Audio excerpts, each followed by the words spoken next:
about? I'm talking about something called metabolic syndrome. Don't worry, I'll tell you what that is in a moment. But as of 2016, 88% of Americans had some evidence of metabolic syndrome. That means 12% back in 2016. So it's only gotten worse. So a lot of people are now quoting 90% of Americans have metabolic syndrome, leaving a mere 10% of us, this is adults, metabolically healthy. Well, no wonder, no wonder we're so sick. So what are we talking about? First of all, the study was an NHANES study, so that stands for the National Health and Nutrition Examination Survey. So the data they got was evaluating close to 9,000 people between 2009 and 2016. So metabolic syndrome, the facets of it include obesity or having an apple shape, meaning your waist circumference is larger than your hip circumference. So you've got that belly weight, central adiposity, it's also called, versus pear shape, which is the weight is more in the bottom area, thighs, butt, which is a healthier place to have it, versus apple shape. So that's number one. You have elevated overall cholesterol is another factor, elevated triglycerides, not enough of the good cholesterol called HDL cholesterol. What else is on my list? High fasting glucose, meaning you're moving toward prediabetes or diabetes. So when you take your annual blood test and you should go in fasting, and that number is elevated, so that's a high fasting glucose. Triglycerides are a type of fat, so your calories, if you don't use them, are stored as triglycerides, and then when you do use them, your body can burn them. But elevated triglycerides are also part of metabolic syndrome. So that's the list of things, and what they're saying is that 88%, extrapolated to 90% at this point, of Americans have at least one of those factors. And probably if you look around at friends and family, adult-wise, you go, yeah, that's true. So instead of just saying, bummer, we're all really sick, let's look at what we can do about it. So some key factors, and I'm going to start with one that's a shocker, which is poop. Now, why do I say that? You might go, no, I am Dr. Vicki, I'm pooping. But I can tell you that I would say close to 90% of my patients that I speak to, they're not pooping well. So they're either constipated and they don't know it, their stool is not formed correctly. It should be a nice brown banana that's easily passed, medium brown in color, once or twice a day. And people are doing a whole variety of other things. We've done videos just on poop, but the whole point is that you have to eliminate. So we have to eliminate toxins, and I'm going to talk about all the rest of the other 8 aspects that you can do for diet and lifestyle that can get you away from this metabolic syndrome. Because metabolic syndrome, we just went over the list. What is it creating? The number 1 killer, heart disease, type 2 diabetes, and stroke. So these are our biggest killers, and really impacting a healthy lifestyle and a vivacious life with these diseases. And so the good news is it's reversible.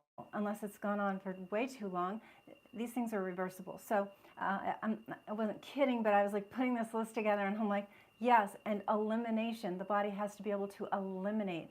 And unfortunately, most Americans are really having a problem. I saw my youngest patient today was age 7, and the oldest was age 74, and neither one of them were eliminating correctly and didn't really know it. So a lot of times this is not something we understand is abnormal, because we're used to what our body does. So the rest of it, processed food, highly processed, prepackaged foods, highly palatable foods they're called, that are really, you really can't call them food. They're so processed, there's so many chemicals in them. They're really a chemistry experiment that causes you to crave them and love them and buy them repeatedly, but they're doing nothing for your health, and quite demonstrably compromising your health. It is the reason for that central adiposity in many people. It's the reason for the increased cholesterol and triglycerides and the low HDL, the low good cholesterol, and of course the elevated blood sugar. So the highly processed foods, everybody agrees. I don't care what camp you want to be in, from carnivore to vegan, everybody agrees that we consume too much highly processed food. It's up to about 60% of the calories in Americans. It's shocking, if not higher than that actually. And it's very much creating this problem. So I know it's a big step, and you can do it gradiently, but you really have to diminish those highly processed foods that are coming in. And I know they're easy and they're cheap, but they're killing you. That's the bottom line. So as long as we're talking about the bad guys, you really have to cut your sugar. I know I'm full of good news today.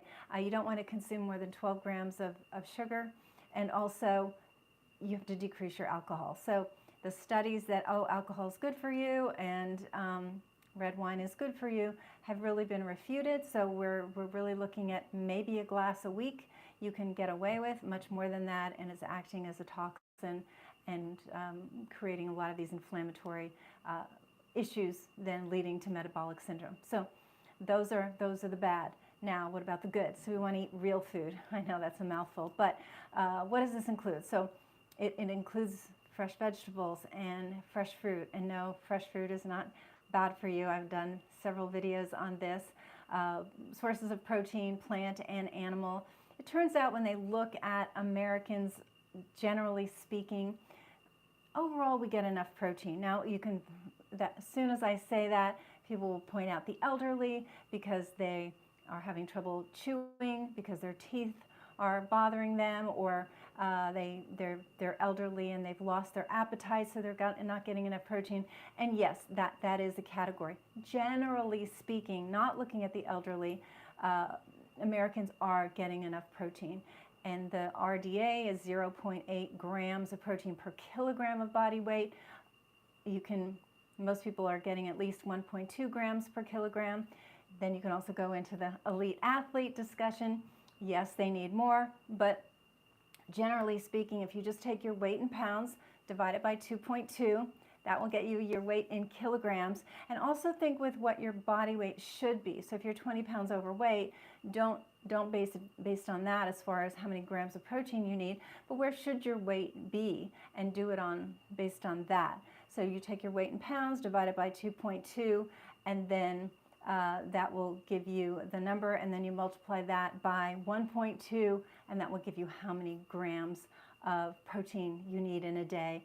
And you can kind of keep track of this for a week. There's a lot of different apps. You can put what you're eating in and get an idea of where you fall. If you're an average American, you're probably getting more than enough and probably beyond 1.2 grams, but see, and then adjust based on that. So healthy protein, you want to make sure you're not getting a lot of saturated fat. Again, if you're using a little app for a bit to see how much saturated fat you're consuming, you want it under probably 8% of your total calories, saturated fat, because that is going to raise cholesterol and raise the bad cholesterol, the LDL. And I know somebody's going to come back and say there's nothing wrong with LDL cholesterol.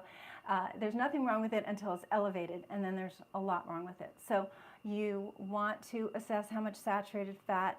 You want to get good, clean protein, and there's a lot of plant sources of protein that you can utilize as well. Just make sure you're getting enough. Again, most Americans are.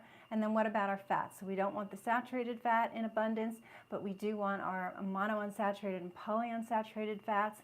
And if you look at the Mediterranean diet historically, not the Mediterranean diet of today, unfortunately, but the historical Mediterranean diet, that will give you a good idea of some good sources of monounsaturated and polyunsaturated fats. So that's your fats, your carbs, and your protein, and that's the good stuff.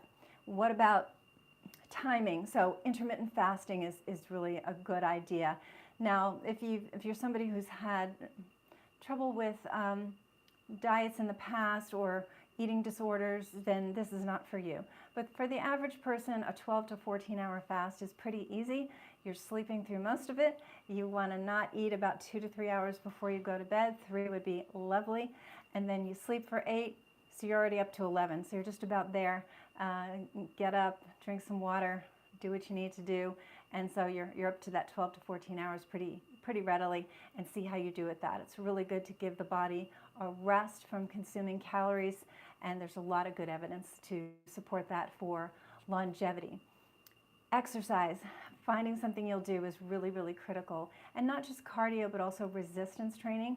And you can look up what you can do for resistance training. You don't have to get a gym membership. There's plenty on social media to help you with ideas. There's resistance bands.